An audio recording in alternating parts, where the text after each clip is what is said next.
Welcome back to the 2020 Toyota Highlander Hybrid. Today we're in the Platinum all-wheel drive, but we are not in Park City anymore. We are back in Michigan. For the full review on the Platinum, check out my previous video uploaded a couple months ago. Today I wanted to talk about my overall thoughts on this vehicle after driving it for the last few days and spending a little bit more time with it. I've gotten to know the Highlander and form some opinions and thoughts and just kind of some more ideas of what it's been like to live with on a daily basis. With this Platinum, you get I believe it's a 12.3 inch touchscreen. The Platinum is the only trim level with this larger touchscreen. All the other trim levels have a slightly smaller, more manageable screen, and I think that's probably the way to go. There is a lot of configurability with this screen. You can kind of change the side that certain menus are on, depending on, if your passenger wants to access the music or the seat heaters or various menus, they can click this button and move that menu over that direction. Apple CarPlay, Android Auto, both have full functionality here, which is great. And there's some deeper menus in this, but overall it's relatively simple to use. It's, I think, maybe one of the better organized and managed systems from Toyota, especially when you compare it to what Lexus has been doing for the last few years. The touchscreen is pretty responsive. It's just a little bit too much information. I don't know if people need this much information. You have, your center gauge cluster display, you have your heads-up display, and you have this. It's just so much going on, but I understand that people want a lot of tech in their vehicles, and this Platinum all-wheel drive fully loaded is a $50,000 Highlander, and maybe people who do want their tech will enjoy this.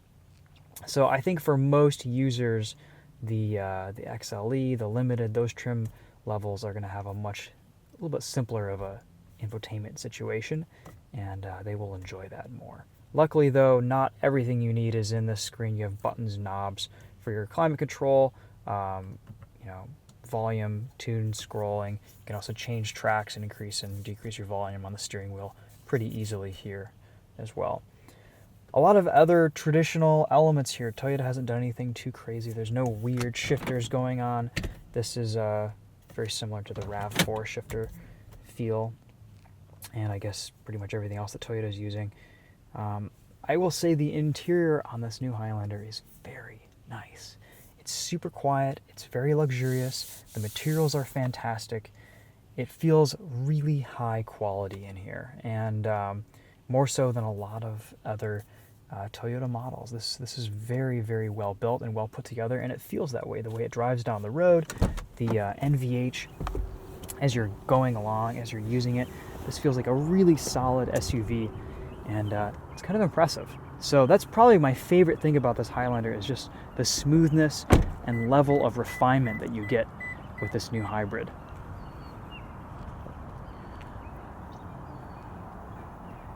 It's a bigger SUV. I think they made this about 2 inches longer than the previous model. There is decent amounts of room in this. You can get a little sunshade there. Plenty of places to put things. This Platinum has the captain's chairs back here, of course, and our Highlander came with this little smart tablet holder here that you can kind of install behind the seat. You get cup holders in the center here. I would kind of prefer a solution where the cup holders maybe fold out right here and you have this center area open, but I guess this makes it a little bit more convenient to place things here. All the seats and everything are easy to move. It's all mechanical. We'll go on the other side and show you the third row here.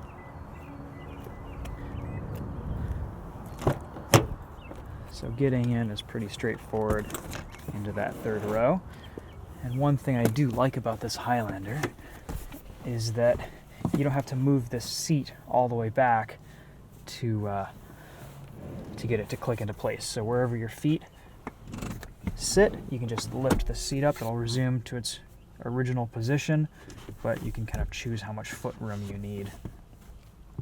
It is a little bit cramped back here in the third row. Kids would be totally fine. You can adjust the backrest angle by quite a bit, which is nice. And then getting out is a pretty straightforward thing. But the floor in this third row feels quite high, quite a lot higher than the Ascent we had earlier this week.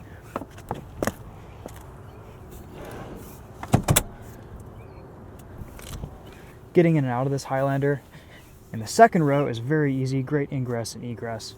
I have tons of legroom and a pretty large opening underneath the driver's seat to put my feet. Climate control back here, heated seats, 2.1 amp USB ports, and of course a 1500 watt plug outlet, which is pretty impressive. Massive panoramic sunroof and just lots of good, nice feeling leather, pleasant smells. This is a really nice, luxurious package.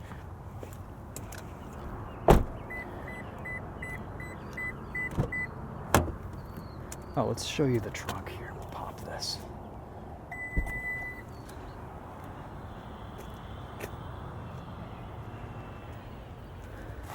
So you get a little bit of space underneath here.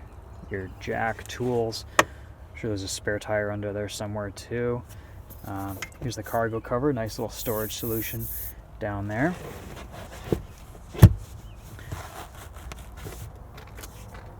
These seats fold down easily enough. The headrests kind of drop at the last minute. And you have a great amount of cargo space in this Highlander. Room behind the third row isn't a lot, but you can always kind of, if you really need something to haul a lot of people and a lot of stuff, get a minivan, get a Sienna.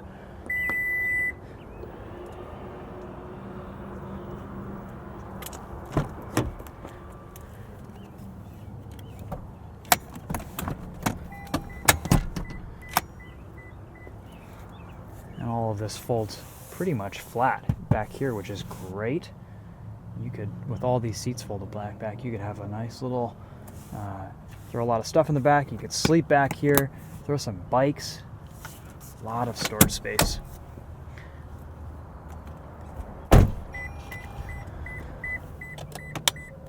Toyota's done a really nice job laying out this cabin.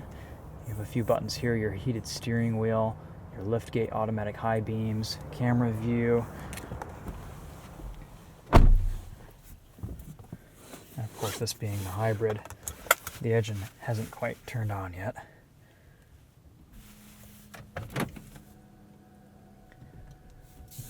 Not crazy about this reverse camera. The distortion level is really strange and it's not very high resolution, though the 360 camera is quite nice.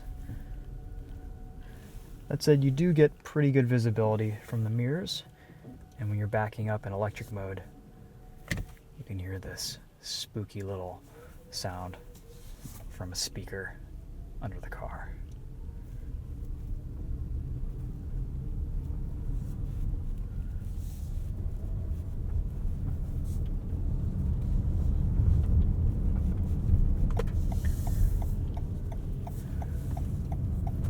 It's really hard to argue with Toyota's hybrid systems.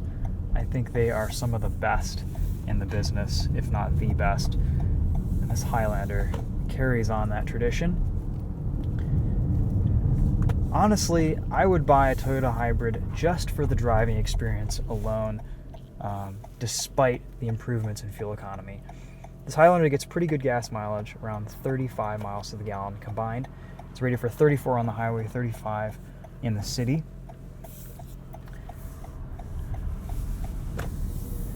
We haven't done a ton of driving this week, but from what I can see, I've been averaging about 32 miles to the gallon.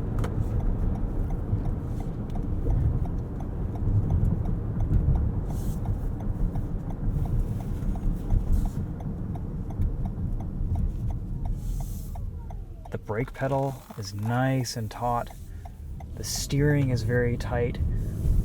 With this new Highlander, Toyota wanted to kind of tighten up the dynamics a little bit, but also make it more comfortable of a driving experience. So the ride quality is great. It's very supple over bumps, but yet it still remains a little bit responsive around the corners and in handling situations.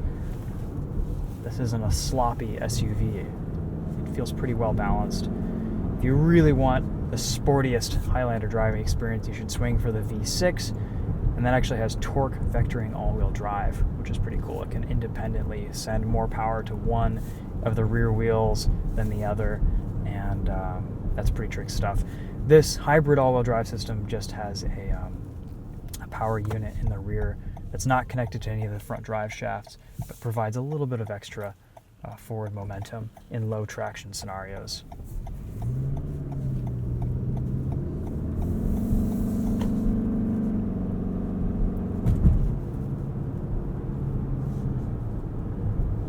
The Highlander does a really nice job managing when to turn the engine on, when to turn it off, when to coast.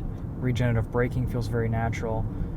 You can manage electric driving by staying under that eco button right there in the gauge.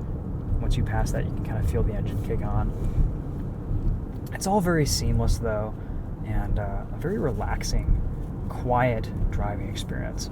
The only time you really get a lot of noise from this is when you floor it. You can kind of hear the 2.5 liter 4-cylinder kick in.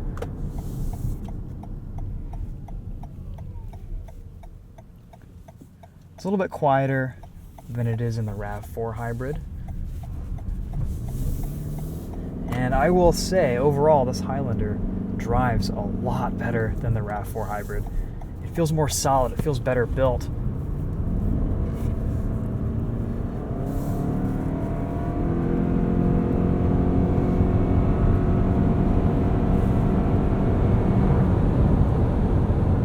Acceleration is totally adequate for what you need in this. There are 3 drive modes though. You can throw it into sport if you want just a little bit extra grunt. It'll give you some power from the battery pack. You can see some of our energy usage here.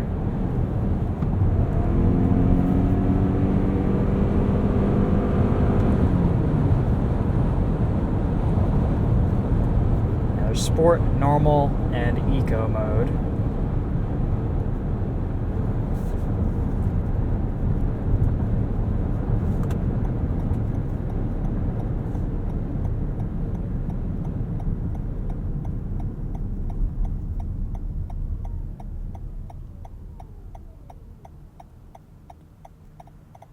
One nice thing is off the line, you get a pretty responsive initial acceleration from this Highlander before the engine kicks in, and that's all the battery pack, just putting power into the drive wheels. It's almost like an electric car taking off. You get that immediate response. And that's also one reason why Toyota put a naturally aspirated engine in this instead of a turbocharged 4-cylinder. Is you have a linear power band, and you can have really nice predictable throttle tuning with the combination of the eCVT and the battery pack. You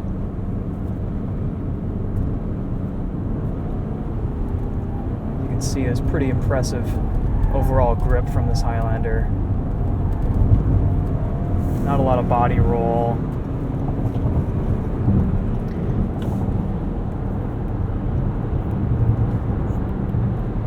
I do like the cruise control a lot with this. It's full speed cruise control, so it'll come to a complete stop.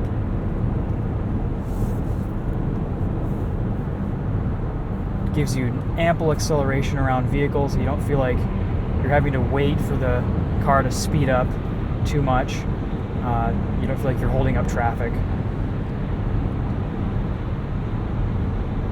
Lane keep assist is okay. It keeps it reasonably well centered between the lines. I love how easy it is to turn on and off. It's just a button right there, no problem. And Toyota's finally gotten rid of their constant messages coming up about what your speed is for cruise control. They've finally made it so that you can just have a constant display of how fast your cruise control is set to, which is great. Lane keep is struggling a little bit here. But in most scenarios, this has been a pretty bug-free system for me, and it's been quite nice to use all week.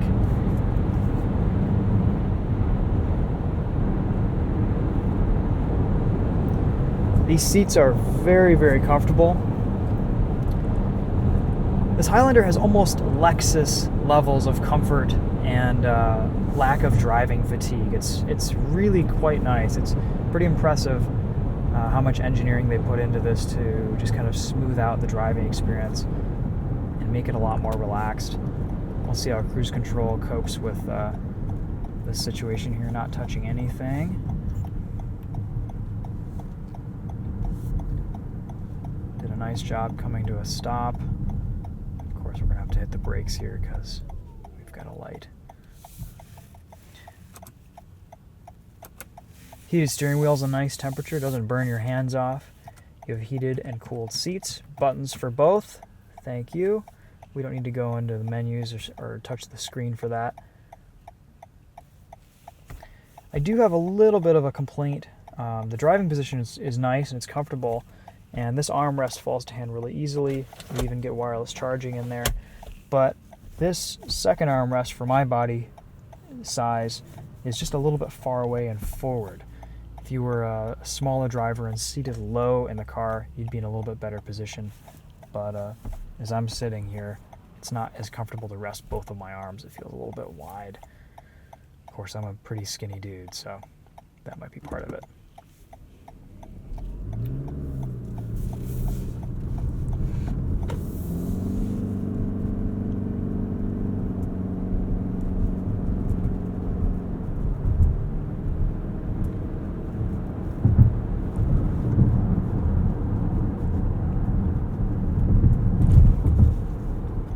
When I first got into this Highlander, I was a little bit intimidated by the infotainment. I've gotten used to it more now. I think honestly, if you're somewhat tech savvy, you'll be able to kind of figure this out pretty easily in your first week of ownership. If you don't really know how to use your smartphone, it may become a mystery and remain a mystery for you for the entire ownership of your vehicle, and you'll have to consult your grandson or neighbor or just, someone random to teach you how to use it. But overall, I think it's actually a pretty good effort from Toyota to make an infotainment that's well organized with minimal menus, that's relatively easy to use. I just wish there was more consistency with Toyota's infotainment. I feel like they're trying all these different things. They're experimenting with different styles and user interfaces, and they really just need to settle on one and stick with it and make it good and simple and easy to use. And this Highlander is a really good start for that, and I think it bodes well for any future systems that come from Toyota. I hope they kind of stick with this path, because for all the information that you get, it is quite nice to use. All right, guys. Well, that's kind of a pretty succinct summary of my thoughts on this Highlander. I really like this thing. This is great. I think personally the hybrid would probably be my choice, but you kind of can't go wrong. I haven't spent a lot of time in the V6 with the 8-speed automatic, but I hear it's quite nice. It's definitely a little bit more performance-oriented, and of course with the torque vectoring all-wheel drive, that would be pretty decent on a back road too. But ultimately, there are trim levels and price points, front-wheel drive, all-wheel drive versions of this car that kind of fit every need and budget, and it's a pretty solid option. This is honestly, I never really gave the Highlander a second look before. It was just kind of a boring, dull appliance and kind of a frumpy design in my opinion, but always just a good, solid option for people who need a vehicle to do many things. But this Highlander, I'm kind of excited about. It's a little bit emotional. It's a little bit. It's designed nicely. It looks good. It drives really, really well, and it's a nice new offering from Toyota. And I think probably one of the best cars they're making right now. I had a chance to drive a lot of Toyota's lineup recently, at least all their all-wheel drive vehicles, and I was most impressed by how this Highlander drove and the new Prius and how that drove. You can really feel the level of engineering in those cars. I was a little bit disappointed in the RAV4 hybrid. I felt like it felt a little bit cheap and a little bit rattly and a little bit clunky, And the Camry's kind of in between. It felt decent. It was reasonably well put together. But there's a solidity here that is very nice, and you notice it immediately. You get it behind the wheel and going for a drive. So something that's not very easy to explain or represent on camera or in writing. You kind of have to experience it. And but I'll just leave it at that. So thanks for watching, guys. Stay tuned for the night drive in this Highlander hybrid, and we're gonna bring some more music to you and test out this JBL system here later tonight. Thanks for watching. We'll see you guys later.